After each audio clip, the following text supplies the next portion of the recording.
그리고 이 야고보서 2장 14절에 나오는 말씀, 행함이 없는 믿음은 무슨 유익이 있으리요. 그리고 17절에 행함이 없는 믿음은 그 자체가 죽은 것이라.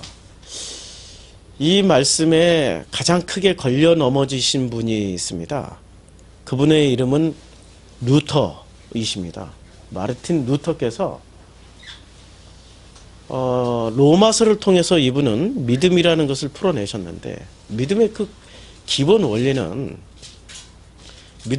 원리는 하나님의 절대 은혜. 그래서 그 루터가 로마서를 통해서 깨달은 오직 은혜, 오직 성경, 오직 믿음, 이 세 가지의 떼제가 다 로마서에서 나온 거거든요. 그러니까 오직 믿음, 오직 은혜, 오직, 제가 또 방금 뭐라고 그랬죠? 이 까마귀 고기를 먹어가지고 세 가지를, 오직 성경. 예. 근데 이 세 가지의 기본 원리는 우리가 믿음을 가지고 있는 것이 아니라 하나님의 믿음으로 행한다 라는 게 기본, 그분의 의도셨어요. 그런데 야고보서에 와가지고 그 의도대로 야고보서를 해석했으면 좋은데, 이거 깜빡하시는 바람에 우리 인간의 행함으로 잘못 오해를 하셔가지고 야고보서를 지푸라기 복음서라고 폄하해버렸습니다. 해석이 안 되니까. 해석이 안 되면 성경이라도 지푸라기라고 폄하를 하시다니, 오직 성경을 강조하신 분이, 아이러니죠? 아니, 오직 성경이라고 말씀하신 분이, 아니, 성경 27권, 그 신약 성경 그 29권. 예. 헷갈립니다. 구약 3927, 예. 27권 맞네요. 27권 안에 들어가 있는 이 성경을 스스로 오직 성경이라고 강조하셨던 분이 지푸라기? 좀 지나치지요. 그치요? 그분의 그 말씀에 미루어 보면, 자기 머리로 이해되면 성경, 자기 머리로 이해가 안 되면 지푸라기, 이렇게 말씀을 하실 정도로 중심에는 뭐가 있었죠? 오직 믿음, 오직 은혜, 오직 성경이라고 이렇게 말씀하셨던 그분이, 세상에 그 중심에는 자기가 있었던 거예요. 내가 이해하면 복음서고 내가 이해하지 못하면 지푸라기다 라고 정죄를 해버리는 거죠. 아니, 내가 이해를 하든 못하든 간에 성경은 성경이어야 되잖아요. 지푸라기라고 이야기하면 안 되는 거죠. 이런 측면에서 보면은 사람은 있잖아요. 그 중심에 무엇이 있는지를 반드시 살펴야 됩니다. 인간의 중심이 어디에 있느냐. 우리가 지지난주 설교가 중심 이야기 했잖아요. 중심을 뭐라고 성경은 말씀하고 있었습니까? 마음. 그러니까 이 마음에 무엇이 있느냐에 따라서 어떤 말과 행동이 나오는 겁니다. 말과 행동의 근본에는 무엇이 있는 거죠? 마음이 있는 겁니다. 마음에서 퍼올리는 게 말이요, 마음에 따라서 나오는 게 행동입니다.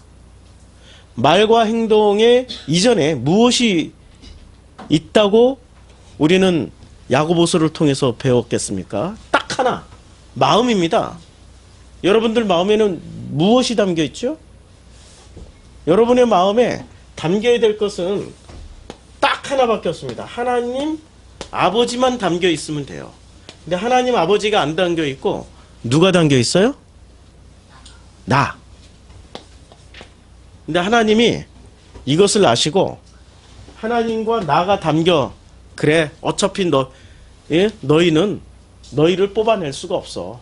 내가 인정해 줄게.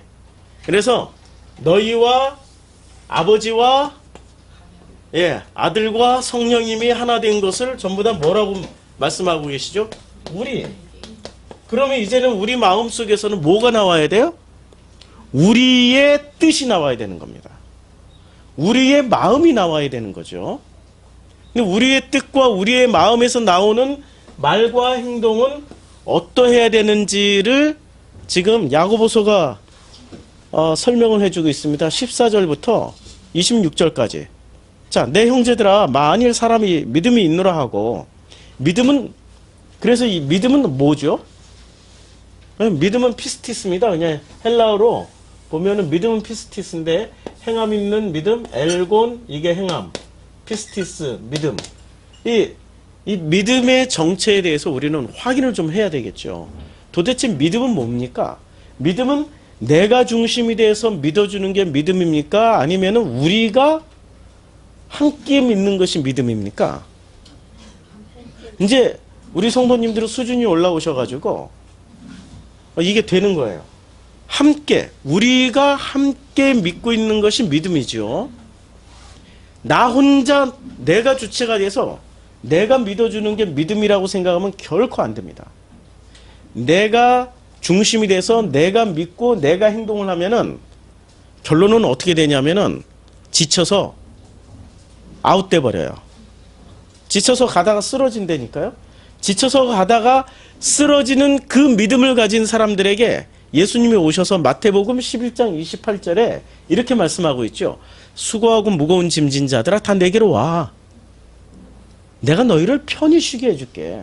그러면 그때 그 수고하고 무거운 짐은 무슨 짐이었죠? 자기가 믿은 믿음대로 행동하며 말하며 살려고 했던 그 모든 그 노력들이 수고하고 무거운 짐이라는 거죠. 그게 결국에는 믿음이고 자기의 말이고 자기의 행동이 되어버린 나 중심의 신앙인들을 향해서 말씀하신 겁니다. 예수님 당시에 대표적으로 나 중심의 신앙인들은 누구였습니까? 바리새였죠. 그들이 대표하고 있었고 실제로는 유대교 전체가 자기가 중심이 돼서 자기의 중심에서 나오는 믿음으로 자기가 말을 하고 있었고 자기가 행동을 하고 있었다라는 겁니다. 그러니 예수가 그렇게 말을 해도 알아듣겠습니까? 인간은 있잖아요. 인간은 놀랍게도 예수님이 말을 해도 못 알아들어요. 예수가 누구시죠? 하나님이시잖아요. 성육신 하신 하나님이 말씀을 하셔도 못 알아듣게 되어 있습니다. 절대 못 알아들어요. 왜 못 알아들을까요? 인간은 힘이 세서 그래요.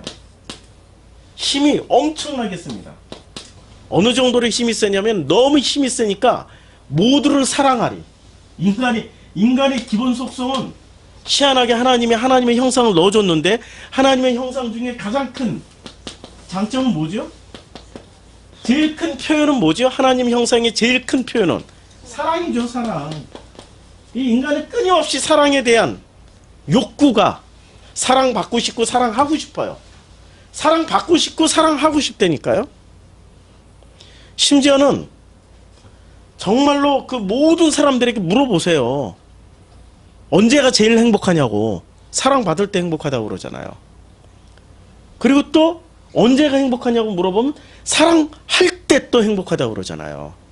그렇죠? 근데 인간이 그거는 하나님의 형상을 넣어주셨기 때문에 하나님의 형상의 가장 적극적인 표현은 사랑입니다. 적극적인 표현은 사랑이기 때문에 이 사랑을 해야 되는데 이 사랑이 왜곡되면은 하나님을 사랑하는 게 아니라 우리를 사랑하는 거죠. 우리를. 아버지와 나와 아들과 성령님이 하나가 된 우리를 사랑하게 돼요. 한 팀 우리를 사랑하게 돼 있어요. 그래서 기독교는 기본이 개인적인 종교가 아닙니다. 공동체에 가장 필요한, 아니 공동체를 위한 종교예요. 왜냐하면 하나님도 한 분으로 소개 안 하잖아요. 공동체로 소개하잖아요. 성부 하나님, 성자 하나님, 성령 하나님. 그렇죠? 기독교만큼 공동체를 강조하는 종교는 그렇게 흔하지 않을 거예요. 그래서 초대교회에 드디어 성령을 받았어요. 성령을 받은 그 120명이 제일 먼저 초대교회를 만들었는데 그 초대교회 모습이 뭐로 표현되고 있습니까? 서로 마음을 같이 하고 뜻을 같이 하여 한 마음으로 한 뜻으로 제 것을 제 것이라 하지 않고 서로 물건과 모든 것을 통용하며 하나가 돼버렸어요. 하나가 되는 공동체가 이 교회의 시작입니다. 근데 기독교만큼 공동체를 강하게 말하는 종교는 없지요. 우리 프로시코마이 교회가 이제 12월 28일이면 구로로 이전을 합니다. 저희 교회의 특징은 헌금 강조를 안 합니다. 뭐 11조 내라, 감사 헌금해라, 뭐 주일 헌금해라 뿐만이 아니라 주일 성수를 꼭 강력하게 주장하지도 않죠. 눈 오니까 조심해서 오시고 위험하다고 생각하시는 분은 오지 마세요. 제가 아침에 카톡 보냈잖아요. 좀 잘 살펴서 오세요. 뭐 아예 오지 마세요 이러면 또 시험에 들 것 같아서 진짜로 나한테 감정 있나? 왜 오지 말라고 그래? 그래서 마음을 많이 말을 낮춰가지고 조심해서 판단해가지고 오세요. 뭐 이렇게 말을 낮춰서 이렇게. 뭐 강요를 한다고 해서 강요에서 나오는 그 말과 행동은 그게 진실이 되겠습니까? 아니죠.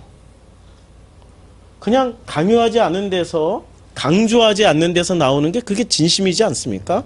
그 진심은 자기 마음에서 우러나오는 게 아니라 이제는 누구 마음에서 우러나와요? 우리가 된 우리 마음에서 우러나오는 겁니다. 그 마음에 순종을 하는 게 그게 진짜 순종이에요. 그쵸? 자, 우리가 이제 제일 중요해야 하게 생각해야 될 것이 이 공동체라는 겁니다.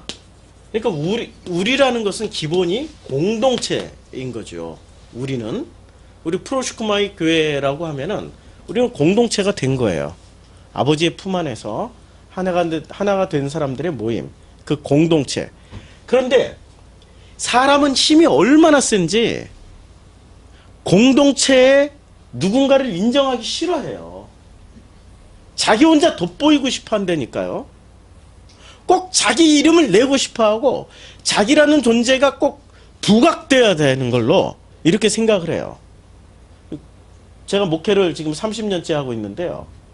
30년째 목회를 해보니까 우리 성도님들이 진심으로 하는 분과 자기 힘으로 이렇게 교회를 섬기는 분이 어디에서 나누냐면은 진심으로 하는 분은 안 알아줘도 돼요. 왜냐하면 우리가 다 알아서 해주셨으니까. 우리를 통해서 다 체험을 했으니까. 근데 우리가 안 돼서 독립군으로 나 혼자 하시는 분들. 독립군이거든요. 이분들은 자아가 얼마나 센지 어울리질 못해. 독립군이 아니야. 스스로 해야 돼. 스스로. 그래서 이런 분들은 한문으로 이름을 쓰면 자신 이렇게 여러 번 쓰게 되는데 이렇게 쓰죠. 이렇게. 스스로 신이 되신 분들. 이런 분들은 얼마나 힘이 센지 자기를 알아주지 않으면은 삐져. 우리 시험에 들어. 그래가지고 자기를 알아주기 위해서 그때부터 공동체를 만들어요. 그럼 무슨 공동체일까요? 우리가 된 공동체가 아니라 자기 편 만들기 공동체를 만들어가지고 그때부터 당을 짓습니다. 그걸 당을 짓는다고 그러는 거예요. 이때부터 당을 져요. 성경의 표현대로 하면은. 확실하게 검증이 되는 거죠. 우리가 된 믿음인지 아니면은 자기가 중심이 된 믿음인지. 힘이 세가지고 이렇게 자신이 스스로 신이 된 분들은 얼마나 힘이 센지 하나님만 사랑하면 되는데 아버지만 사랑하면 돼요. 아버지만 사랑하면 돼. 근데 아버지를 사랑하는 게 아니라 힘이 남아도니까 아버지도 사랑하는 척하면서 누구도 사랑해요? 돌도 사랑하고 나무도 사랑하고 저 날아다니는 새도 사랑하고 힘이 센 호랑이도 사랑하고 그 사랑이 지나쳐가지고 숭배까지 해. 내 사랑을 받아줘 그러니까 그것들이 말이 없잖아요. 네? 내 사랑을 받아줘 하니까 말이 없잖아요. 돌, 나무 이런 거 형상들이 우상들이 말이 없잖아요. 그러니까 그냥 엘리야 시대 때처럼 이들이 막 자기 몸을 쳐서 피를 내서라도 사랑 고백을 해요. 제가 인도 사람하고 한 3개월 살아봤거든요. 예, 호주에서 인도 사람하고 3개월 살아봤어요. 이 사람은 집안에다가 호랑이 신도 모셔놓고 뭐 크리슈나 신도 모셔놓고 집에 가면은 온갖 그냥 신들이 다 있어요. 요일마다 섬겨. 요일마다. 그런데 희한한 일이 있어요. 요일마다 진심으로 자기를 사랑한대. 진심으로 사랑하는데, 이 신들이 왜 요일마다 섬기냐고 그랬더니, 이 신들이 좋아하는 게 있고 싫어하는 게 있대요. 좋아하는 게 있고 싫어하는 거. 그러니까 하지 말라고 하는 것이 있고 하라는 것이 있대. 근데 자기가 술 먹고 싶은 날을 다 정했어. 고기 먹고 싶은 날도 정했어. 고기 먹으면 안 돼요. 힌두교 신자들은. 채식주의자들이니까. 고기 먹고 싶은 날, 술 먹고 싶은 날, 또 이렇게 밖에 나가서 이렇게 그 술도 마시고 여자들이랑 노는 날, 이런 거 다 정해놨어. 그러니까 이 신은, 호랑이 신은 술 먹는 걸 싫어해. 그러면은 요 술 먹는 날에는 옆에 신을 섬겨. 옆에 신은 여자랑 노는 걸 싫어해. 그래서 그날은 호랑이 신을 섬겨. 이런 식으로 하다 보니까 일주일 내내 지 맘대로 살면서 자기는 신을 사랑한다라고 얘기를 해요. 얼마나 사랑하는지, 내가 이게 무슨 신이냐고 뭐 함부로 얘기하면은, 이야, 그때부터 뭐 몇 시간을 설명을 해줘요. 지치지도 않는 힘으로. 사람은 있잖아요. 힘이 얼마나 센지 그 센 힘을 가지고 사랑한다라고 얘기를 해요. 힘이 남아 들어가지고, 우리 또 멍멍이를 사랑하시는 성도님들이 이 중에 계시는데, 멍멍이까지 사랑하고 야옹이까지 사랑하시면서, 그것도 모자라서 햄스터도 사랑하고, 그것도 모자라서 뭐 별의별 걸 다 사랑을 하면, 애정을 막 퍼부으면서 내 사랑을 알아도, 내 사랑을 알아도 막 이러고, 내 사랑을 알아달라고 하는데 알아주지요. 피드백이 오죠. 짐승은 정확하게 피드백이 오죠. 고양이 빼고 모든 짐승은 다 피드백이 정확하게 와요. 그러니까 그 재미에 야야말로 진짜 내 사랑을 받아주는구나 막. 그래가지고 죽으면은 그 멍멍이가 수명이 짧잖아요. 죽으면은 장례식도 거창하게 치러주고, 힘이 세서 그래요. 그런데 그 힘이 육체적인 힘입니까? 마음에서 나오는 힘입니까? 마음에서 나오는 힘이에요. 근데 마음과 몸과 마음을 다해서 누구를 사랑하라고 그랬습니까?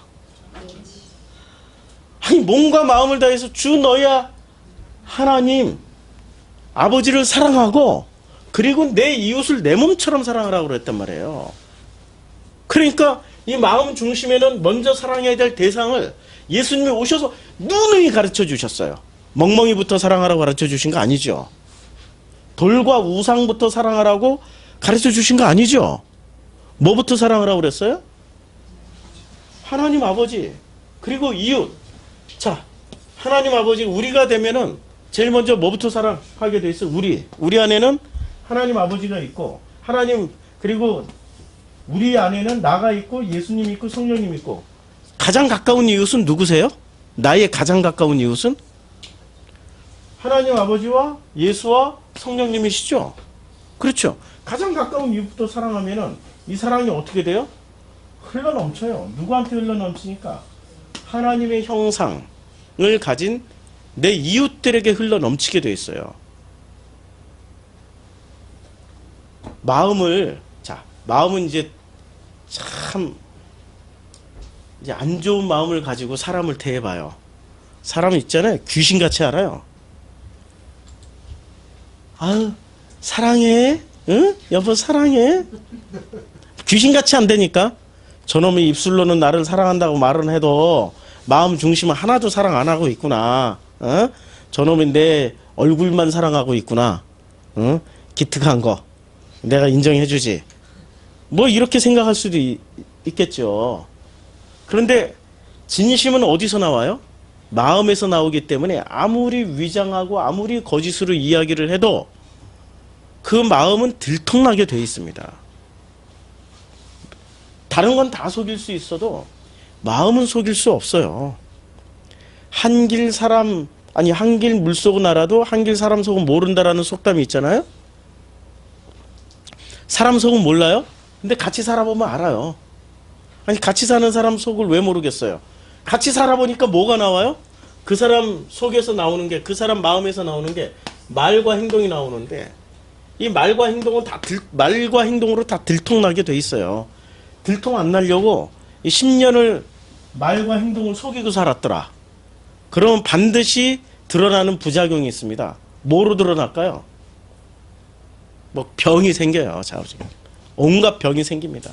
저같이 이렇게 두통이 온다든지, 예, 부정맥이 생긴다든지, 한국인의 사망 1순위 무슨 암이 생긴다든지 병이 나오게 돼 있어요. 말과 행동을 마음대로 하지 않고 마음의 반대로 하게 되면은 잘못되게 돼 있다니까요. 하나님이 그렇게 만들어 놨어요. 하나님이 그렇게 만들어 놨기 때문에 어쩔 수 없어요. 그래서 이 모든 병을 되돌리려면은 어떻게 돼요?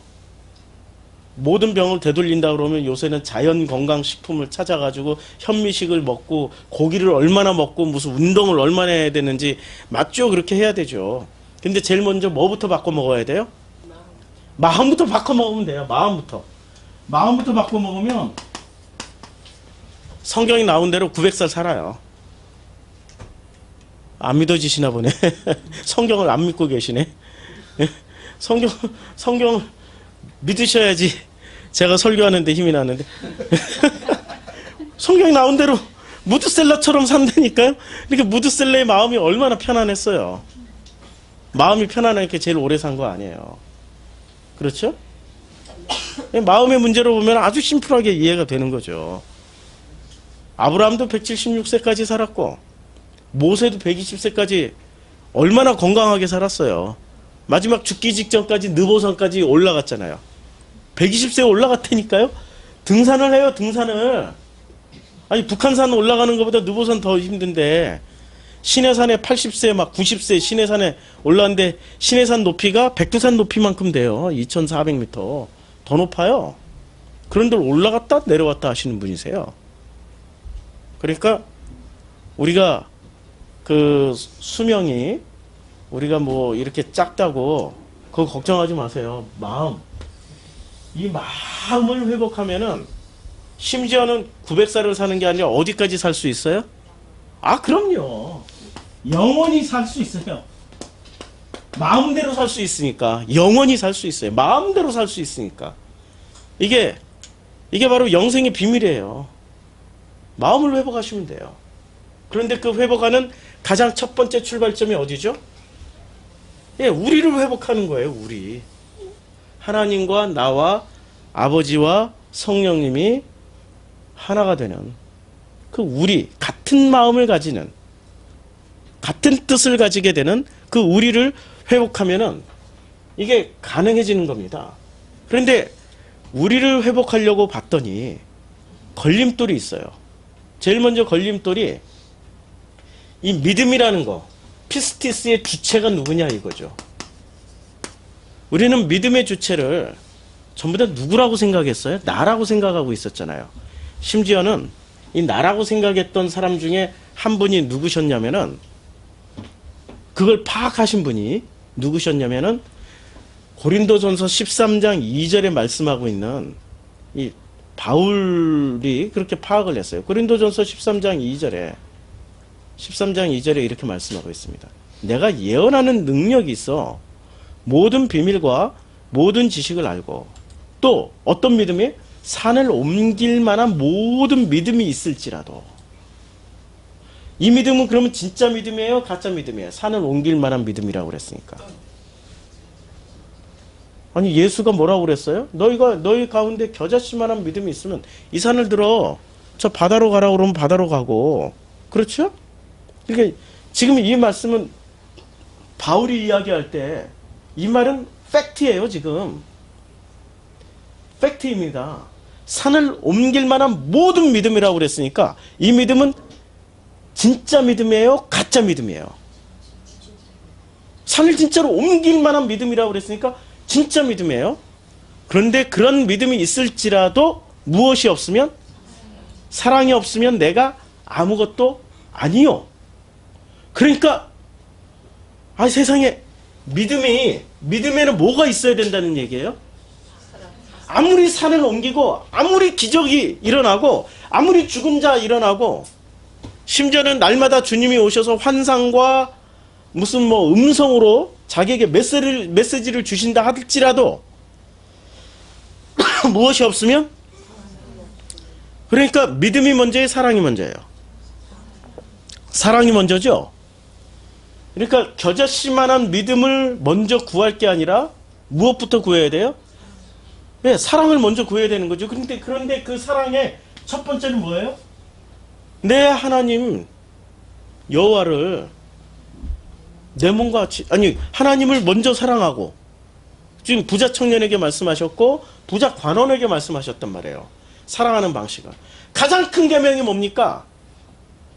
너희 주 너희 아버지 하나님을 사랑하고 내 이웃을 내 몸처럼 사랑하라는 게 가장 큰 계명이라고 말씀하시지 않았습니까? 믿음이 먼저가 아니란 얘기예요. 믿음을 아무리 믿음이 세가지고 믿음으로 병을 고치고 믿음으로 귀신을 내어 쫓고 믿음으로 전도를 하고 믿음으로 교회를 세운다 할지라도 그 안에 뭐가 없으면, 사랑이 없으면 울리는 꽹과리예요. 아무것도 아니야. 아무것도 아니야. 그러니까 믿음 위에 뭐 있다? 믿음 위에 사랑이 있는 거예요. 근데 사랑은 어디서 나오는 겁니까? 예, 여기 우리가 된 이 마음에서 나오는 거예요. 이 마음에. 우리가 이 마음이라는 것을 정말 중요하게, 이 마음이라는 것은 강조하고 우리가 영원히 깨달아가야 될 게 이 마음입니다. 마음을 깨닫게 하기 위해서 하나님은 우리들에게 뭐를 허락하신 거예요? 둘이 연합하여 한 몸이 되라고, 같이 살아보라고. 마음을 깨닫게 하기 위해서 우리에게 무엇을 허락해 주셨어요? 내 자녀들을 허락해 주셨어요. 그 자녀들을 통해서 그 마음을 한번 배우라고, 우리에게 마음을 깨달으라고 나에게 인간관계를 주신 거 아니에요. 사람관계. 마음을 깨달으라고 나에게 재능을 주시고 그 재능을 가지고 세상 살아보라고. 마음대로 사라지는지 마음대로 못 사는지 확인해보니 마음대로 사라집니까? 아무리 재능을 줘도 마음대로 안 사라진다니까? 그러면은 야, 내 마음대로 못 사라지면은 뭐가 문제가 있을까요? 내가 재능이 없는 게 문제일까요? 아니면 이 마음을 점검하는 게 먼저일까요? 마음을 점검하는 게 먼저죠. 아무리 재능이 있으면 뭐래요? 내 마음에 하나님의 마음과 하나가 되지 않으면은 그 재능을 다 쓸 수 있을 상황과 조건을 누가 만들어줘요? 아버지가 만들어주잖아요. 아버지가 다 하신다니까요? 아니, 우리 프로시쿠마의 교회 이전을 하기 위해서 교회 무슨 뭐 헌금 강조도 안 하고 그랬는데, 아니 이전 비용이 벌써 세상에 뭐 이제 거의 뭐 1,000만 원 가까이 있을 수 없는, 제 믿음이 작아가지고 솔직히 말씀드리면 한 200~300만 원이나 되면은 이사 비용 쓰고 무슨 그냥 우리가 재료 사가지고 이렇게 또닥또닥 만들어야 되겠다 이렇게 생각하고 있었는데, 세상에 이게 되는 거예요. 뭐가 움직인 거죠? 마음이 움직인 거예요. 마음이 움직이면은 소리 소문 없이 조용하게, 누가 강조를 하지 않아도, 누군가가 옆에서 자꾸 자극을 주지 않아도 아버지와 나 사이에서 일어나는 그 감동만으로도 이런 일이 벌어지고 있다니까요. 이런 일이 벌어지고 있어요. 우리 교회는 분명히 순서에 봉헌 기도 및 축도가 들어가 있어요. 제일 마지막 순서에. 제가 봉헌 기도에 무슨 뭐 주셔서 감사합니다 뭐 이런 기도 한 적 있나요? 없죠. 뭐 일부러 무슨 뭐 그런 거 없죠. 그런데 누가 움직이시는 거예요? 우리가 움직이는 거예요. 우리가 움직여서 하기 때문에 그분들이 알아서 처리하시면 돼요. 우리와 내가 알아서 우리가 주시는 그 감동과 기쁨을 받아가지고 그렇게 그것을 가지고 행복해지면 돼요. 행복해지면 된다니까요. 꼭 목사의 인정을 받고 뭐 사람의 인정을 받고 안 그러셔도 돼요. 사람한테 보이려고, 사람한테 인정받는 순간 주님이 뭐라고 말씀하셨어요? 너희 받을 상 이미 다 받았어. 받을 상 이미 다 받았다니까. 지금 야고보가 하는 말에 믿음의 주체는 누굴까요? 나일까요? 아버지지요. 아버지이기 때문에 마태복음 8장 10절에 보면은 이 피스티스가 쓰여진 그 구절들을 다 찾아본 거예요. 고린도전서 13장 2절도 피스티스고요. 그 다음에 마태복음 8장 10절도 피스티스인데 마태복음 8장 10절 말씀을 한번 보죠. 마태복음 8장 10절에 예수께서 들으시고 놀랍게 여겨 따르는 자들에게 이르시되 내가 진실로 너에게 이르노니 이스라엘 중 아무에게서도 이만한 믿음을 보지 못하였더라. 누구에게 하신 말씀입니까? 예수께서 백부장에게 이르되, 그렇죠? 백부장에게 하신 말씀이에요. 그럼 백부장이가 어떤 일을 했길래 이렇게 이스라엘에서 이만한 믿음이 없다. 그러니까 이스라엘은 어떤 공동체죠? 신앙 공동체 아닙니까? 유대교라는 야훼를 믿고 있는, 하나님을 믿고 있는 신앙 공동체예요. 그 신앙 공동체의 가장 핵심은 뭐죠? 믿음이에요. 아니, 신앙 공동체가 믿음이 없으면 유지가 되겠습니까? 안 되는 거예요, 안 되는 거예요. 근데 이 믿음은 몇 년 동안 내려왔던 믿음이에요? 예수님 시대까지 2000년 이상을. 2000년 이상, 모세로부터 시작해서 2000년 이상을, 아브라함까지 포함하면은 뭐 2500년 이상을 이 신앙 공동체로 다져진 그 공동체가 예수님의 평에 의하면은 믿음이 없다는 얘기예요. 누구보다도? 백부장이보다도. 근데 백부장이는 어느 나라 사람입니까? 로마 시민권자 아니에요? 로마 사람이죠. 로마는 유일신을 믿는 종교예요? 다신교를 믿는 종교예요? 다신교를 믿는 종교예요. 다신교, 우상 숭배하는 사람들. 우상 숭배하는 사람들보다도 믿음이 없다. 이 평을 해버리신 겁니다. 그러면 우상 숭배했던 이 백부장이가 왜 믿음이 좋을까요? 왜 믿음이 좋을까요? 여기에 답이 나와요. 자, 백부장이 이제 8장 7절에 이르시되 내가 가서 고쳐주리라. 그랬더니 백부장이 대답하여 이르되 주여 내 집에 들어오심을 나는 감당하지 못하겠사오니 다만 말씀으로만 하옵소서. 그러하면 내 하인이 낫게 싸움나이다. 이게 핵심 구절이죠. 감당하지 못하겠습니다. 예수를 뭐로 봤어요? 절대 지존이신 그 하나님으로 본 거예요. 감당 못하겠으니까 말씀만 해주세요. 말씀만 해도 충분합니다. 왜 말씀만 해도 충분하냐? 그 말씀에는 뭐가 들어가 있냐면 말씀에는 권위와 능력이 있다는 것을 이렇게 설명합니다. 나도 남의 수하에 있는 사람이요 내 아래에도 군사가 있으니 이더러 가라 하면 가고 저더러 오라 하면 오고 내 종더러 이것을 하라 하면 하나이다. 그럼 말만 하면은 뭐가 움직여요? 밑에 있는 어떤 것들이 움직인다라는 얘기잖아요. 어떤 사람들이, 조직이 움직이고 사람이 움직이고 시스템이 움직인다라는 거죠. 그러니까 예수를 뭐로 봤어요? 하나님으로 봤기 때문에 하나님은 어떤 능력이 있어요? 하나님이 말씀만 하시면은 뭐가 움직여요? 시스템이 움직이고 사람이 움직이고 어떤 보이지 않는 것들이 움직여가지고 된다라는 거예요. 된다라고. 그렇죠. 근데 이런 믿음이 유대인들에게는 있었을까요? 없었을까요? 함정에 빠지지 말고 있었어요. 있었으니까 그냥 여호와 하나님이 하신다, 뭐 영광 돌린다, 이따위 소리를 하고 있었죠. 있었어요. 있었는데 누구를 안 믿은 거예요? 예? 아, 그렇죠. 예수를 안 믿은 거죠. 예수를 안 믿으면 어떤 일이 돼요? 우리가 안 되는 거지. 누가 믿는 거야? 나 중심의 신앙이었다는 얘기죠. 나 중심의 신앙의 대표 명사가 누구였냐면 2000년 전에 예수님 당시에 유대인들이었다는 얘기예요. 나 중심의 대표 신앙인들은 이스라엘에 빠글빠글 다 모여 있었어요. 그러면 나 중심의 신앙을 벗어난 사람들이 어디에 있었단 얘기예요? 더러더러 우상 숭배하는 고집단에 있었단 얘기예요. 이런 얘기하면 또 목사님은 무슨 뭐 종교 다원주의 얘기하시는 겁니까? 어쩌고 저쩌고.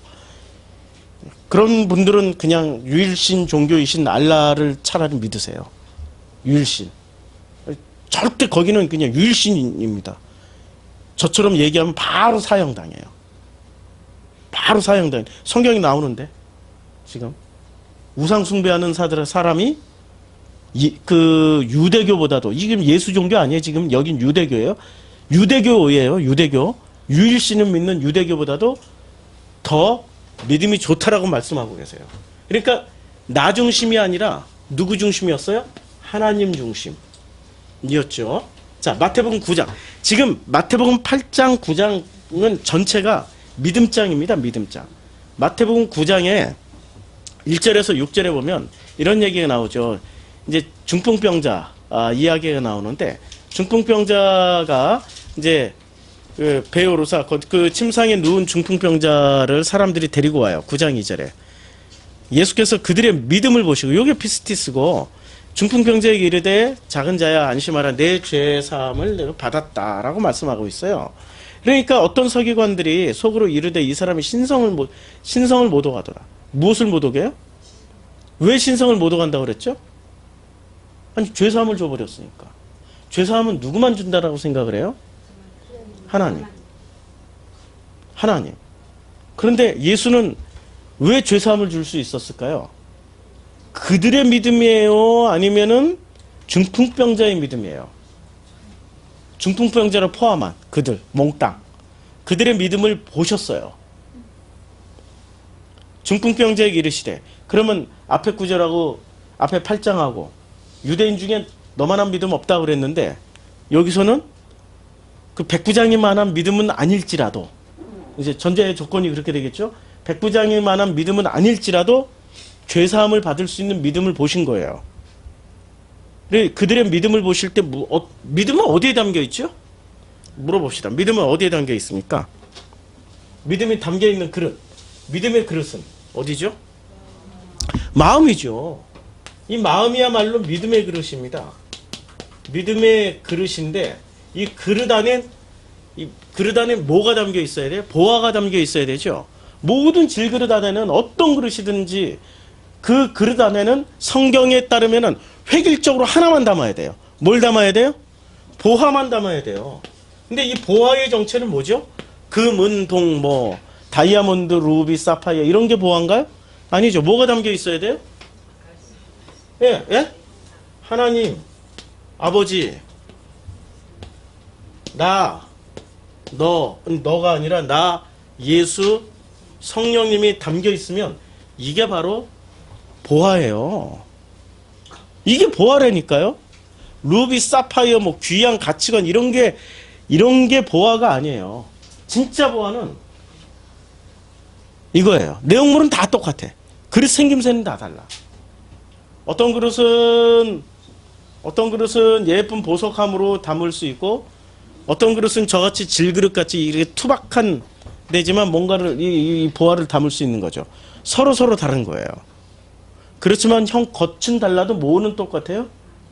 소금 같은 거야. 그런데 거꾸로 생각하는 사람들이 있었어요. 바리새인들. 뭐만 닦아요? 그 사람들은? 그릇에 밖에만 닦아. 안에는 안 닦아. 그러니까 회칠한 무덤이라고 주님한테 혼나는 거죠. 그릇의 밖을 왜 닦을까요? 안에 담겨있는 내용물이 소중하면 이 내용물로 만족해야 되는데 만족을 못하니까. 그 안에 뭐가 담겨 있어서 이 밖에도 닦아서 그냥 찬란하게 보여줘야 돼요? 전부 다 자기만 담겨 있는 거예요. 이 안에 진짜 우리가 담겨 있는 게 아니라 나라는 존재가 담겨 있는 거예요. 내가 하나님이라니까. 응? 그래서 영주주의자들, 원어 성경하는 분들, 어떤 분들의 그 설교를 끝까지 듣다 보면은 도저히 못 듣겠어요. 뭐라고 얘기를 하기 때문에 못 듣냐면은 네가 하나님이야. 네가 엘로힘이라니까. 아주 지금 2000년 전에 예수님한테 혼났던 바리새인들의 그 교리를 그대로 강화시켜가지고 너는 하나님의 형상으로 태어났지? 그러니까 하나님이야. 맞지? 응? 맞아. 그러니까 네가 하나님이니까 마음껏 살아. 그러면 뭐가 나와요? 우리가 나오는 게 아니라 뭐가 튀어나옵니까? 나의 이기심, 결핍이 튀어나와요. 인간은 제가 이제 나이 한 50 중반쯤 되니까 뭘 확인하냐면, 어렸을 때는 다 같이 너무 뜨겁지 않나요? 저거 꺼주세요. 예. 그러니까 너무 이 인간은 이제 결핍이 다 있어요. 저희 시대 때는 다 가난했잖아요. 그래서 저는 또 더더군다나 운동권 출신이잖아요. 그러니까 무슨 알렌스키 이론이라는 게 있더라고요. 누가 운동권이 되냐 해가지고 알렌스키가 연구를 해봤더니 가난하고 못 살고 무슨 이래 찌질한 것들이 운동권이 된다. 아이, 참 그게 알렌스키 이론인데요. 그래가지고 알렌스키 이론을 얘기했던 어떤 교수를 우리 학생들이 가서 두드러 패버렸어요. 예, 우리가 그렇게 찌질이냐 뭐 해가지고 예, 제가 총학생회 할 때 가서 그냥 죽도록 패버렸어요. 잘했죠? 네. 예. 그런데 제 주변에 그 어린 시절에 친구들, 선배들, 후배들을 보면은 다 가난해서 그때는 신학생들이 다 가난했어요. 그리고 그 외에 저의 또 고등학교 친구들, 저의 중학교 친구들 이렇게 하면 다 가난했어요. 그런데 우리 세대가 참 물질적 복을 많이 받았어요. 제가 토목 전공이잖아요. 토목 전공한 사람 치고 80년대 초에 토목을 전공한 사람 치고 이렇게 가난하게 사는 사람은 나밖에 없어요. 그때 토목 건축을 했다면은 그때 대한민국이 전체가 다 막 건축 붐인데 돈을 얼마나 많이 벌었는지 갑자기 제가 무지무지 막 그냥 그런 모임에 가면은 한때는 못 나갈 정도였어요. 왜? 자기가 가지고 있는 걸 가지고 이렇게 좀 부족한 친구가 오면은 나눠주기도 하고 해야 된단 말이에요. 근데 뭐를 하죠? 자랑질을 하는 거야. 자랑질을 한다니까요. 인간은 놀랍게도 돈과 권력이 생기면은 제일 먼저 뭐부터 하면 자기 결핍이나 컴플렉스를 가리는 일을 해요. 그릇에 밖을 닦는 일만 한다니까요.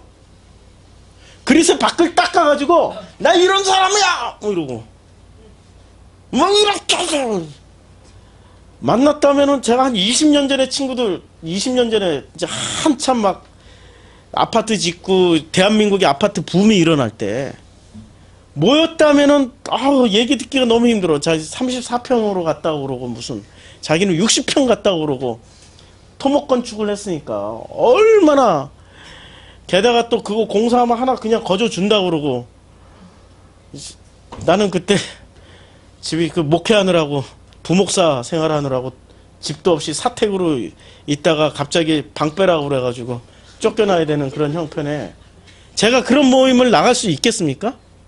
못 나가는 거죠. 결혼식 뭐 친구들 자녀들 요새 결혼식을 하는데 부주금 요새는 이제 우리 프로시크마의 성도님들이 우리 또 인터넷 성도님들이 10,000원 후원을 많이 해주셔가지고 이제는 당당히 가서 부주를 하는데 그전엔 그런 돈이 없었어요. 장례식에도 못 가요. 가고는 싶은데 이게 부주 최소한 한 50,000원 100,000원은 해야지 안 그럴 바에는 그냥 못 들었다고 그러고 몰랐다고 그러고 뭐 이래버려야 되는 전부 다 뭐로 평가를 받냐면은 그릇에 반딱반딱한 그릇으로 마음으로 평가를 안 해주는 이런 세상에서 사는 게 쉽지가 않더라고요. 그런데 그 어렸을 때 그 친구들이 결핍이 왜 없겠어요. 많이 있죠. 더더군다나 어려서부터 신학을 하고 그 어린 시절부터 그냥 저처럼 이렇게 경건하게 살아가려고 노력을 했던 사람들은 못 해본 게 어디 한두 가지겠어요? 못 해본 게 엄청 많을 거 아니에요. 저는 그 어린 시절에 못 해본 게 너무 많았어요. 너무 많았어. 20대 때 누려야 될 것을 하나도 못 누리고 살았던 뭐 믿어지세요? 20대 때 할 수 있는 것들 하나도 못 했다니까요. 게다가 운동권이었으니까 운동권은 품성까지 좋아야 된다 그래가지고 엄청 그냥 종교적인 심성에다가 운동권의 품성까지 가져가지고 매일 나를 쳐서 복종을 시키는 일만 했어요. 이랬던 친구들이 이제 권력과 힘을 가지기 시작하니까 어떻게 되겠습니까? 좀 중형교회, 대형교회로도 가고 우리 나이대가 딱 그 나이예요. 또 이렇게 정치권에 들어가서 청와대도 들어가고 어디도 들어가고 이런 친구들이 생기니까 그 친구들이 제일 먼저 뭐부터 하는 줄 아십니까? 자기 일은 객관적으로 잘해요. 정치권에 들어간 친구들은 정치권 친구 잘하고 종교에서 성공한 친구들은 종교의 일을 잘해요. 겉으로. 뒤로는 무슨 일을 하는지 아시죠? 아시죠? 뭐 말을 안 해도 아시죠?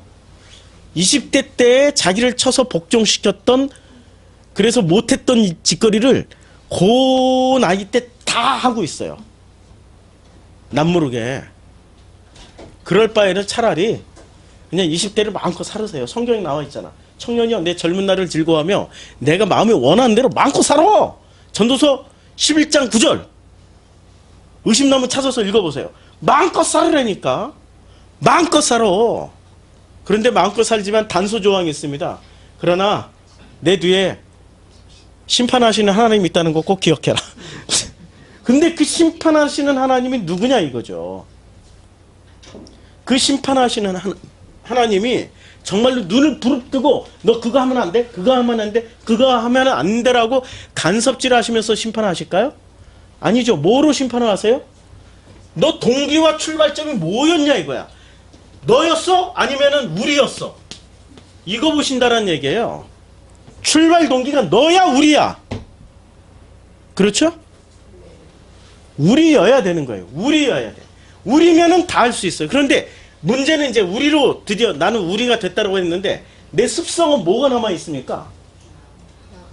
나는 뭐를 취했어요? 창세기 3장에 가면 선악 지식을 취해가지고 우리가 됐는데도 아직 습성이 뭐로 판단을 해요? 내가 했던 이 모든 행동을 선악 지식으로 판단하는 거야. 이거 내가 악을 행했네. 어랍쇼 요건 선을 행했으니까 주님 기뻐하시겠네. 요건 악을 행했네. 요건 선을 행했네. 선 악으로만 판단을 해서 정죄를 하죠. 누가 정죄를 해요? 하나님도 정죄 안 하는데 누가 정죄를 합니까? 내가 나를 정죄해버려요. 그거 하지 말라고. 그래서 오늘 야고보가 2장 14절부터 써나가는 핵심은 뭐냐면, 믿음의 핵심은 하나님 중심의 믿음을 가지라 이거예요. 그래서 이 중풍병자도 하나님 중심의 믿음이고 나 중심이 아니에요. 그들의 믿음은 누구를 의지하고 온 거예요? 예수 의지하고 왔으니까 내가 낫게 해주는 거예요? 예수가 낫게 해주는 거예요? 그리고 예수 뒤에 있는 아버지가 낫게 해준다라는 그 믿음이 있기 때문에 그걸 보고 온 거예요. 그래서 마태복음 8장 9장에 나오는 모든 믿음은 시간 관계상 다 설명 못하고 핵심은 누구죠? 나 중심이냐 아버지의 중심이냐, 아니면 정확하게 얘기하면 나 중심이냐 우리 중심이냐는 거죠. 이걸 설명하고 있는 거예요. 그러면 이제 행함이 있는 믿음은 됐죠. 행함이 있는 이 행함이라는 단어가 엘곤인데요. 이 엘곤은 마태복음 5장 16, 이게 행함이라는 단어인데 마태복음 5장 16절에 이렇게 표현하고 있습니다. 이같이 너희 빛이 사람 앞에 비치게 하여 그들로 너희의 착한 행실, 이게 엘곤이에요. 행실이나 행함이나 같은 단어죠. 행실을 보고 하늘에 계신 너희 아버지께 영광을 돌리게 하라 라고 말을 할 때 이 엘곤, 행동은 누가 주체가 됐는지 한번 따져보세요. 이같이 너희 빛이 누구의 빛이에요? 우리가 하는 말과 행동이 누구에게 비쳐요? 사람 앞에 비치게 하여 그들로, 이제 그들이 누구예요? 우리의 말과 행동을 봤던 그 사람들이 거꾸로 그들이 된 거예요. 그들이 너희가 누구예요? 우리가 돼서 우리 속에서 빛이 나가는 사람들. 그러니까 그 마음이 말과 행동으로 표현되는 사람들.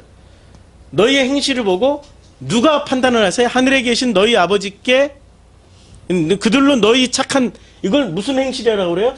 착한 행실이라고 그래요. 선하다 나쁘다라는 것을 누가 결정해줘요? 그들이 결정해준다니까요. 내가 결정하는 게 아니고 그들이 결정을 해줘요. 꿈에서 깨어나세요.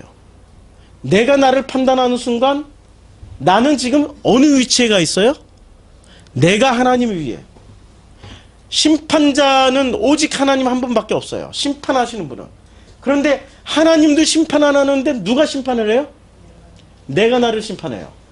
그러니까 내가 나를 심판하지 않게 하기 위해서 지금 주님은 심판의 주체를 누구로 싹 돌렸어요? 너희의 착한 행실을 보고 누가 판단을 해요? 그들이 누굽니까? 내 이웃들이 나를 판단해요. 내 이웃이 나를 판단하는 수준이 하나님이 나를 판단하는 수준이야. 와, 이거는 루터가 이 얘기를 들었을 때 아멘 할 수 있을까요, 루터는? 아멘 못하죠, 루터는. 칼빈은 아멘 할 수 있을까요? 아멘 못하죠. 웨슬레는 아멘 할 수 있을까요? 웨슬레는 아멘 했어요. 웨슬레는 아멘 했다니까요. 웨슬레는 그 행동하는 믿음을 엄청 강조했어요. 내 이웃이 너희의 바로 밑이야, 막 이런. 근데 칼빈이나 루터는 왜 안 됐을까요? 절대 믿음, 뭐 오직 은혜, 오직 성경을 강조하다 보니까 자기 도식에 빠져버렸어요. 자기 도식에 빠져가지고 내 이웃이 평가하는 것은, 그것들은 전부 다 뭐라고 얘기를 했어요? 그것들은 믿지 않는 것들이고 예수 이름을 모르는 것들이기 때문에 무시해버려. 아니라니까요. 이슬람을 누가 평가해줘요? 이슬람 스스로가 평가한다고 막 우리는 진짜 좋은 종교야, 우리는 진짜 훌륭한 종교야 하면은 우리는 옆에서 뭐라고 얘기를 해줄 수 있습니까? 자뻑. 자뻑. 아이, 다들 고스톱을 쳐보셨나 보다. 그걸 자뻑이라고 그러는 거예요. 우리 교회가 우리 스스로 우리 교회 너무 좋은 교회야, 너무 아름다운 교회야, 이렇게 이야기하면은 그걸 뭐라고 얘기를 해요? 자뻑. 그것도 자뻑이야. 우리 교회는 누가 평가해 주는 겁니까? 우리 이웃들이 평가해 주는 거예요. 그러니까 행함은 누가 평가를 해주는 거예요? 자기가 평가하는 게 아니고, 제일 먼저 내 하나님을 사랑하고 내 이웃을 내 몸처럼 사랑하는 우리가 평가를 해주는 거예요. 그리고 우리 이웃들이 평가해 주는 거예요. 방향을 잘 잡으시라고요. 그런데 우리는 있잖아요, 우리 속에서 나오는 이 마음에서 나오는 거기 때문에, 우리가 말을 하고 우리가 행동을 하기 때문에 우리는 조금 더 거리낌이 없어요. 예수가, 보세요, 예수가 정말로 사람들에게 박수받고 칭찬받을 말씀과 행동만 했습니까? 아니죠. 술 마셨죠. 막 폭력을 휘둘렀죠. 상을 뒤집어 엎어버리고 막 욕도 했죠. 욕 진짜 잘하셨거든요, 그분은. 주로 만나지 말라고 그러는 사람들만 만났어요. 창녀, 그때 당시에 매국노, 세리들, 최고의 매국노들, 변절자들, 이런 분들만 만나고 다니셨어요. 그러면 그 반대편에 서 있는 사람들은 예수에 대한 평가가 어땠을까요? 좋은 평가를 절대로 안 나왔죠. 안 좋은 평가만 했겠죠. 그런데 예수는 뭐라고 말씀하셨습니까? 자기 자신을 평할 때, 나는 아버지의 뜻대로만 말을 했고 아버지의 뜻대로만 행동을 했어. 그러니까 예수는 죄가 없다. 스스로는 난 죄 없어. 이렇게 말씀하실 수 있는 거죠. 그렇게 자신 있게 말씀하게 된 배경이 뭐죠? 마음 안에 확실하게 우리라는 것을 체험을 하고 있으니까, 체험하면서 살고 있으니까. 그래서 말과 행동에 거리낌이 없었던 거예요. 거리낌이 없었던 거예요. 자, 그래서 이 엘고는 11장 2절에서 보면은 또 이렇게 나옵니다. 마태복음 11장 2절에 요한이 오게서 그리스도께서 하신 일. 그러니까 엘고의 주체는 뭐죠? 예, 행함이 있는 주체는 누가 하는 일을 지금 세례 요한이 듣고 제자들을 보내요? 그리스도, 예수 그리스도, 그리스도께서 하신 일, 그리스도께서 하신 일을 들을 때, 세례 요한이 들을 때는 예수가 행하신 일을 옳다라고 생각을 했습니까? 아니면 잘못됐다라고 생각하신 겁니까? 잘못됐다라고 생각한 거예요. 그러니까 제자들을 보내서 어떻게 했어요? 3절에 예수께 여짜오되 오실 그이가 당신 맞아? 아니면 우리가 다른 일을 기다려야 돼? 그러니까 행함의 주체를 이 우리가 된 예수는 아주 그냥 퍼펙트하게, 나는 아버지 뜻대로만 말을 했고 아버지 뜻대로 행동을 했어 라고 했는데, 지금 세례 요한은 이것을 안 믿은 거예요. 의심을 해버렸다니까요. 뭘 보고 의심했을까요? 그냥 몽땅 다 의심해버린 거예요. 몽땅 다. 몽땅 다. 왜 이렇게 의심하게 됐을까요? 그 속에 아직도 자기가 판단하는 주체 기준이 뭐였죠? 선악 지식이었기 때문에. 선악 지식은 모든 걸 판단하게 만들어요. 제가 우리 프로시코마의 성도님들에게 부탁드리는데요. 저도 사람이에요. 그래서 저는 목사라고 부르지 말고 성도라고 함께 불러달라고 부탁을 드리는 게, 저도 사람이기 때문에 저도 결핍이 있고 저도 배워먹지 못한 게 너무 많아요.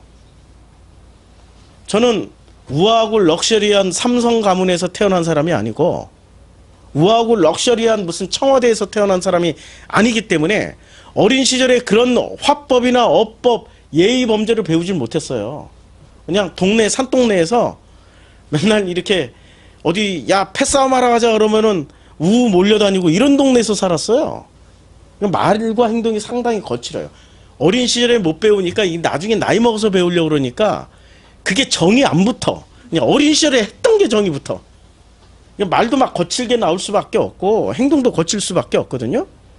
그러니까 저의 행동과 저의 말투를 있는 그대로 액면 그대로 보시면은 당연히 상처받겠죠. 결핍이 얼마나 많아요. 20대 때 못 해본 게 많다니까요. 결핍이 얼마나 많겠어요. 가난해서 못 해본 게 훨씬 많죠. 진짜로 하고 싶었던 것들은 전부 다 부모님들이 못하게 했어요. 너 돈이 없는데 야 하지 말아야. 너 돈이 없으니까 철도고등학교 가라야. 그래서 나는 진짜 인문계 가서 대학교 가고 싶었는데 부모님께 효도하느라고 토목과를 가가지고 한 번도 써먹지도 못하고 돈도 못 벌어보고 3년 동안은 그냥 토목이나 하다가 황금 시절을 다 보낸 케이스인데 얼마나 결핍이 많겠어요. 그 결핍이 저도 모르게 나올 때가 있거든요. 그때 내 속에 저것도 인간이야. 왜냐하면 나도 그 결핍이 튀어나오잖아. 저것도 인간이야 하고 저것도 성도야. 그러나 기특하지 않아? 야, 이 복음을 향해서 가는 그 지향성이 기특하지 않아? 이러고 품어주면 되는 거예요. 누구의 마음으로? 우리의 마음으로. 아버지와 하나가 된 우리의 마음으로 품어주시면 돼요. 마치 나를 하나님으로 놓고 목사가 뭐 이래야 되고 저래야 되고. 그렇지. 그런데 그렇게 판단하시는 당신은? 그렇게 판단하는 당신은 진짜 하나님을 믿고 있는 거야? 목사 하나님을 믿고 있는 거야? 그러니까 요즘 당회장 목사는 엄청 피곤하시겠어요. 당회장님들은 무지무지 피곤해요. 겉으로는 하나님처럼 보여야 되고 뒤로는 자기 결핍을 채우셔야 되고 무지무지 힘들고 고통스러운 시간을 보내심에 심심한 위로와 사과를 보내드립니다. 이제 내려놓으시고 우리가 되세요. 아버지와 하나가 되셔서 자유로워지세요. 자유로워지세요. 앞에서 꼭 그냥 하나님처럼 행동 안 하셔도 됩니다. 실수하고 넘어지고 깨지고 똑같은 인간이라는 거 보여주세요. 그럼에도 불구하고 하나님의 사랑을 온전히 받고 있는 것, 그걸 고백하시면 되는 거예요. 그걸 고백하는 게 진짜 설교자인 거죠. 왜 내가 하나님이 돼가지고 다 가르치려고 그래요? 나 같은 인간도 하나님 품어주신다. 그 말 한마디면은 정말 눈물나게 고맙고 감사하지 않아요? 나같이 결핍 많은 사람은 다 품어주시고 단 한 번도 배신하지 않으시고 당신의 그 큰 사랑으로 여기까지 이렇게 세워주신 그 은혜, 그거 하나면은 그냥 감사하고 고맙고 그거 하나면 다 되는 거 아닌가요? 근데 자꾸 어디 가서 뭘 찾아요? 결핍을 채우려고 엉뚱한 데 가서 하면 할수록 희한하게 꼬이게 되어 있습니다. 그 꼬이게 됐다라는 말을 야고보서 1장에서 이렇게 얘기하죠. 야고보서 1장에서 뭐라고 얘기를 합니까? 여러 가지 시험을 만나거든. 어떻게 하라고 그랬어요? 기뻐해. 기뻐해. 여러 가지 시험을 당하거든 온전히 기쁘게 여기라. 그 꼬이는 것을 기쁘게 여기라. 왜냐면 풀어주시겠다고 주님이 하시는 일이니까. 풀어주시겠다고. 그러면 그 풀어주시는 그 과정에 들어가 있으면 어떻게 하라고 말씀하고 있습니까? 그냥 인내를 만들어 주시니까, 조금 더 의심하지 말고 오직 믿음으로 구하고. 이 믿음은 어떤 믿음이에요? 내 믿음이에요? 아니죠. 아버지가 나를 믿어주시는 그 믿음으로, 그리고 우리의 믿음으로. 아버지가 나를 믿어주시니까 내가 믿음이, 처음부터 내가 믿음이 있는 사람은 아니잖아요. 잘 생각해 보시라고요. 이제까지 내가 믿었던 것들을 한번 다 손꼽아 보세요. 내가 지금이라도 나를, 이게 진짜 내 믿음이야 라고 우리가 믿고 있었던 것들. 돈이 내 믿음이잖아요. 돈을 이만큼 쌓아놔야지 든든하잖아요. 그쵸? 그 다음에 능력, 권위가 내 믿음이잖아요. 권위를 쌓아놔야 되잖아요. 그리고 능력이 또 내 믿음이잖아요. 그래가지고 이 능력을 개발하기 위해서 대학원까지 가요. 자기의 시간을 다 써가면서, 자기의 생명을 다 바쳐서 공부를 해요. 자기의 생명을 다 바쳐서 직장 생활해요. 자기 생명과 바꾸는 거예요, 지금. 제가 사진 올렸죠? 자기의 생명과 바꿔가면서 뭐를 얻으려고 그래? 능력을 얻으려고 한단 말이에요. 인정을 받으려고. 인정받을 능력. 근데 인정을 누가 해줘요? 이렇게 열심히 노력하면? 예? 사람이 인정해주죠, 사람이. 누구한테 인정받을 능력이에요? 사람에게. 이 노력을 아버지께서 보세요. 주님이 하신다니까요. 주님이 하세요. 야, 우리 딸 하영이를 어제 만났어요. 야, 회사가 얼마나 안 좋은 회사인지. 정직원 시키는데 6개월 걸리고, 원래 4개월 만에 정직원 해줘야 되는데 6개월 만에 정직원 됐어요. 그리고 그 사이에 이 그 특수분장을 하니까 뜨거운 우레탄을 뒤집어 써가지고 얼굴에 화상 입고 이렇게 우레탄이 쫙 붙잖아요. 식는 순간. 이거 뛰는데 진짜 엄청, 그것도 이건 회사에서 일하다가 그렇게 됐잖아요. 그러면은 회사에서 돈을 줘야 될 거 아니에요. 치료비를. 자기 돈으로 치료하고. 그리고 근로계약서도 안 쓰고. 뭐 이상해. 회사가 30년 동안 그렇게 해왔대. 그리고 또 요번에 월급을 그나마 이제 정직원이 돼서 149만 원을 받는데, 사장이 딱 보더니 올해, 아니 그 한 달 전에 너무 많이 받네? 20만 원 깎아버렸대요. 무슨 완전히 근로계약서를 안 쓰니까 주먹구구식으로. 그래가지고 제가 우리 딸한테 그랬죠. 그만둬라. 응? 아버지로서 들으니까 얼마나 속이 상해요. 그만두라고. 당장 그만두라고. 자기도 1월달이나 2월달에 그만둘 생각을 하고 있는데, 그래 잘 됐다고. 한마디 덧붙였죠. 그동안 메모해놓으라고 다 했던 거 했냐 그랬더니 얘가 얘기를 안 해. 그러면은 이런 거는 진짜 노동법이 보장이 돼 있으니까 반드시 찾아 먹으라고. 그랬더니 우리 하영이가 딱 한마디 하는 거야. 아빠 나 그러기 싫어. 그러기 싫다고. 그 순간 제 머리를 하나 때리는 게 있었습니다. 내가 우리 하영이를 대할 때 뭐가 작동한 거예요? 하영이의 마음을 먼저 헤아린 게 아니라 내가 가지고 있는 지식이 작동한 거예요. 내가 가지고 있는 지식대로 하면은 얘는 그동안에 못 받은 거, 산재당한 거 몽땅 다 찾아서 큰 돈 챙겨서 얘한테 줄 수 있다. 뭐가 먼저 작동했냐면 지식부터 작동해버린 거예요. 제 속에서. 그런데 아빠 싫어라는 얘기를 딱 듣는 순간 제가 아차 싶었습니다. 아, 그렇구나. 얘는 지금 마음으로 자기가 좀 편하게 살고 싶고 싸우기 싫은 거야. 지쳤어 이미. 1년 동안에 일을 하는 동안에 지쳤어.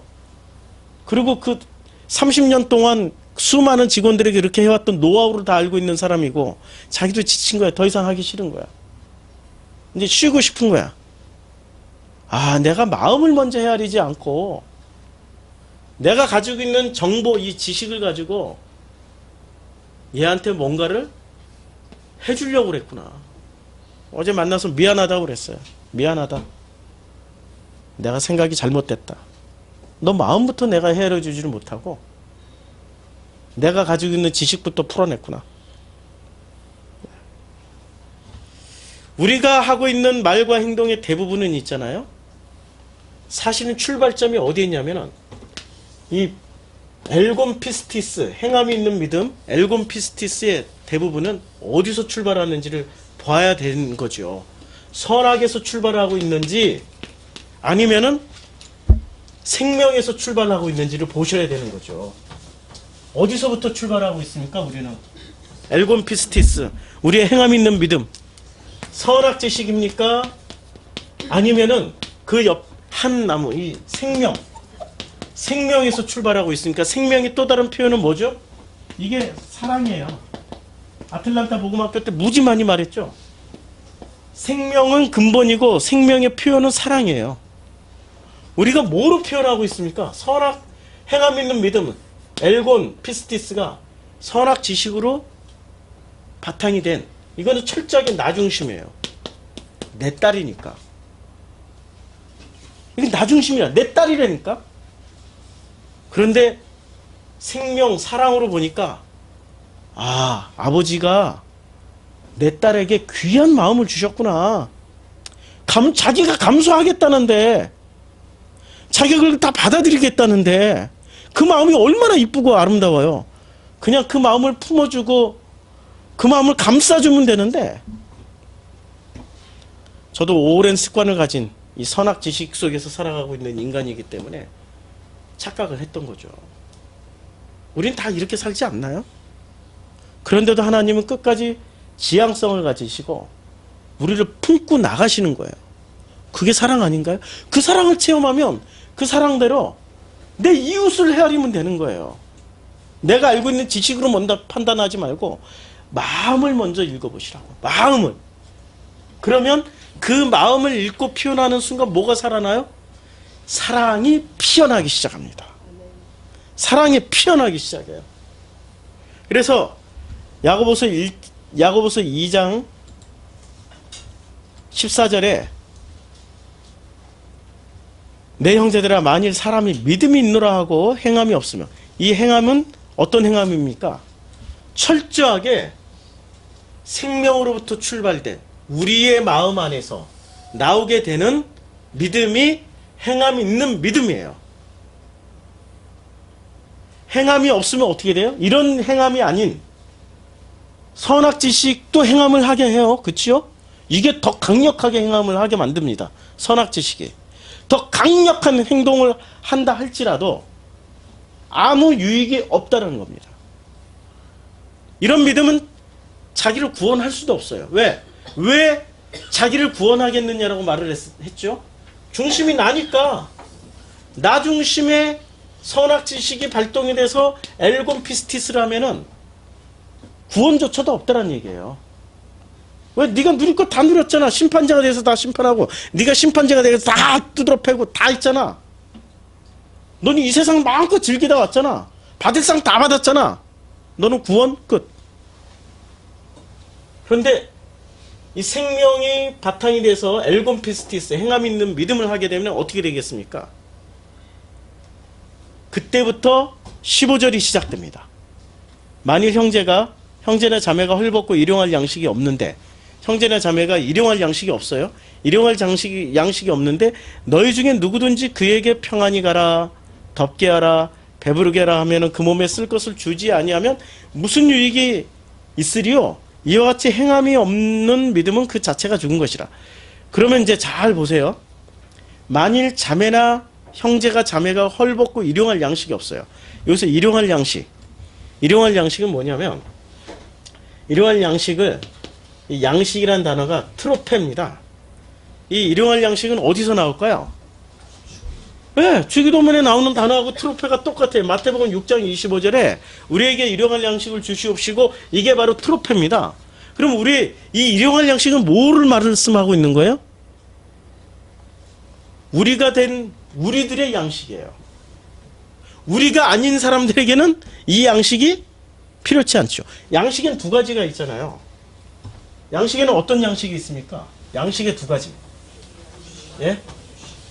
양식의 두 가지. 마태복음 4장에 나오죠. 사탄과 예수의, 마귀와 예수와의 대화에서 나오는 양식이 있는데 두 가지 양식이 나오는데, 양식에 두 가지가 있는데 하나는 육의 양식이 있고 하나는 영의 양식이 있다라고들 쉽게 얘기를 해요. 자, 육은 무슨 양식? 그냥 돌이 떡덩이가 되게 하는 떡. 영의 양식은 하나님의 입에서 나오는 모든 말씀. 그러면 이 말씀이, 자, 영의 기본은 뭐죠? 영을 또 다른 표현으로, 영은 영은 아주 간단해요. 마음. 이 마음의 양식에 말씀이 들어갔는데 이 말씀이 어떤 말씀이어야 되죠? 선악 지식의 말씀이 들어가야 되는 건가요? 아니면 생명의 말씀이 들어가야 되는 건가요? 근데 지금 대부분의 종교는 무엇을 집어넣고 있어요? 선악 지식의 양식을 넣으니까 선악 지식이 스스로 하나님이 돼가지고 누구까지 정죄라고 판단해 버립니까?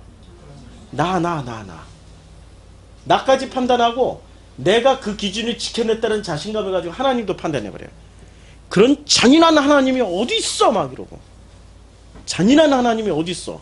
그래서 일용할 양식은 이 트로페는 이제 알으셨죠? 그럼 잔인한 하나님의 대표적인 구절이 어디서 나옵니까? 신명기 20장. 신명기 20장이 신명기 20장에 보면은 내가 나가서 적군과 싸우려고 할 때 20장 1절부터 볼게요.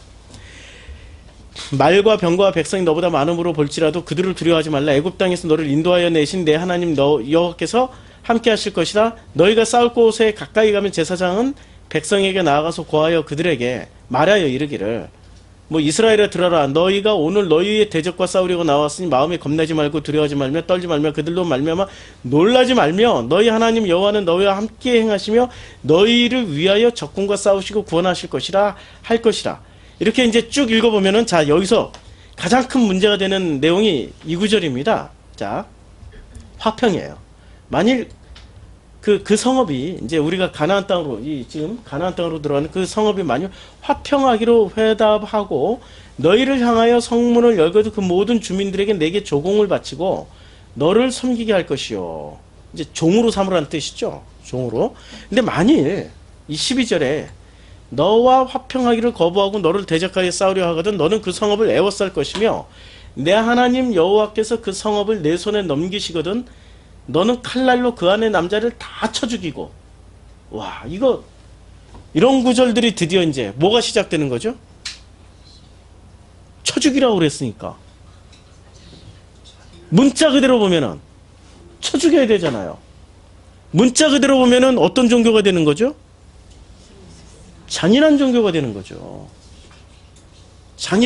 지금 만약에 우리가 십자군이 들어가서 이런 식으로 하면은 지지를 받을 수 있겠습니까?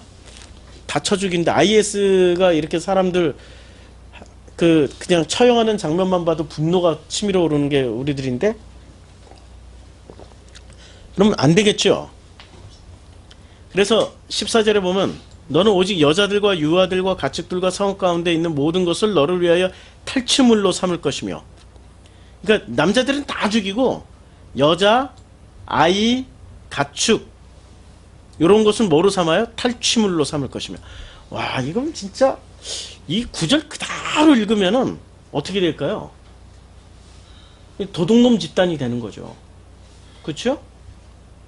자, 이것을 어떻게 받아들여야 될까요? 이걸 받아들여야 되는데 어떻게 받아들여야 될까요? 이렇게 보셔야죠. 자, 신명기, 제가 이제 우리 밴드에 그래서 올렸어요. 신명기 20장은 이 난해장입니다.